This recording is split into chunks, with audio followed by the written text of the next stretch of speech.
सकाळचे 4:30 वाजले. इथे मोक्षधामला आलो. इथे पतंजली परिवार स्वच्छता अभियान राबवते. हे मुख्यधाम हिंगणघाटचे मुख्यधाम. एखादी वस्तू बांधल्यानंतर किंवा एखादी हत्ती घेतल्यानंतर त्याला खाण्यापिण्याचं पोसण्याचं भयंकर राहते. तसंच या वास्तूचंही राहते.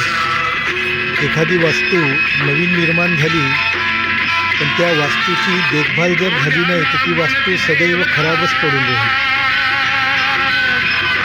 इथे माननीय श्री वसंतरावजी पाल गुरुजी यांच्या नेतृत्वामध्ये हे मशानभूमी स्वच्छतेचे अभियान चालत असते निरंतर आणि कित्येक वर्षापासून चालू आहे.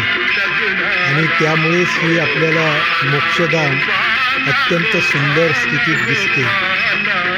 सुंदर मोक्षधाम सुंदर हिंगणघाट या संकल्पनेवरच येथील हे पतंजली योग साधक नित्यनेमाने या मोक्षधामाची स्वच्छता अभियान राबवत असते.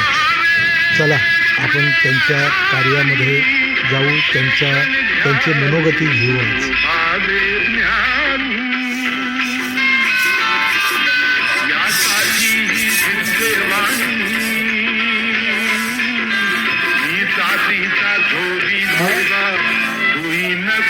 आता झुंजूमुंजू संपल्या. ही स्वच्छ केलेली मशानभूमी अत्यंत स्वच्छ. पहा सर्व कचरा उचलला आहे, सर्व साफ केलेले आहे.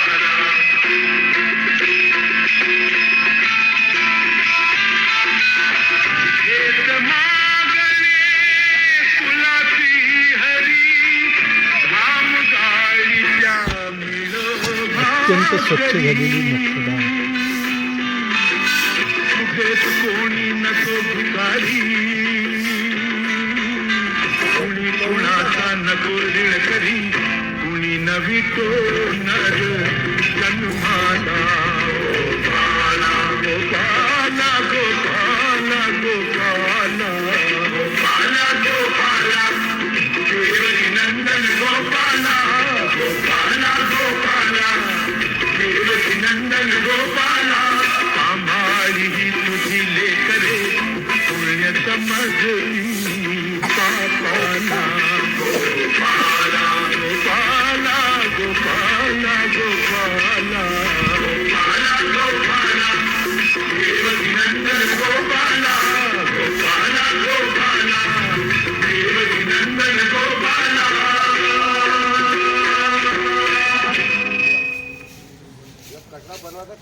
गरीब कैसे बने? पहला, सुबह लेट से उठो, जब तक मन कर रहा है 2 बजे तक सो.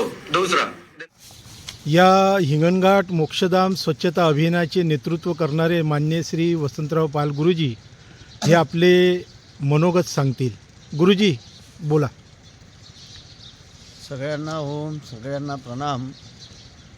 हिंगणघाट शहरातील उत्कृष्ट असं हे मोक्षधाम या ठिकाणी मागील 3-4 वर्षापासून आम्ही दर आठवड्याला रविवारी स्वच्छता अभियान या ठिकाणी राबवत असतो.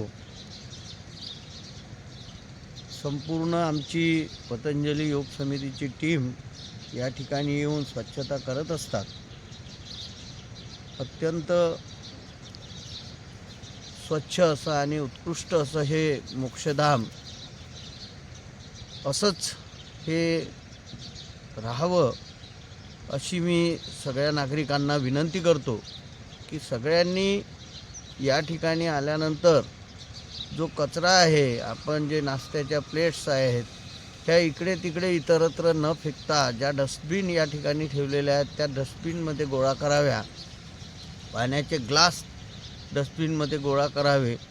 आणि जे कपडे आपण मृत व्यक्तीसोबत जे कपडे वगैरे राहते ते कपडे आपण खालच्या परिसरामध्ये टाकावे किंवा जाळावे. वर या सिमेंटच्या याच्यावर कुणीही कपडे जाऊ नये अशी मी सगळ्यांना विनंती करतो. आणि हे अभियान आमचं सतत अविरत असं सुरू राहील अशी मी सगळ्यांना ग्वाही देतो. जय हिंद, जय महाराष्ट्र. आपण गेलो तर लोणावळा, आपण माथेरानला गेलो तर गोपाला गोपाला देवकी नंदन गोपाला गोपाला गोपाला देवकी नंदन गोपाला सांभाळी तुझी लेकरे पुण्य समजती पापाला गोपाला गोपाला गोपाला गोपाला गोपाला गोपाला देवकी नंदन गोपाला गोपाला गोपाला देवकी नंदन गोपाला गोपाला गोपाला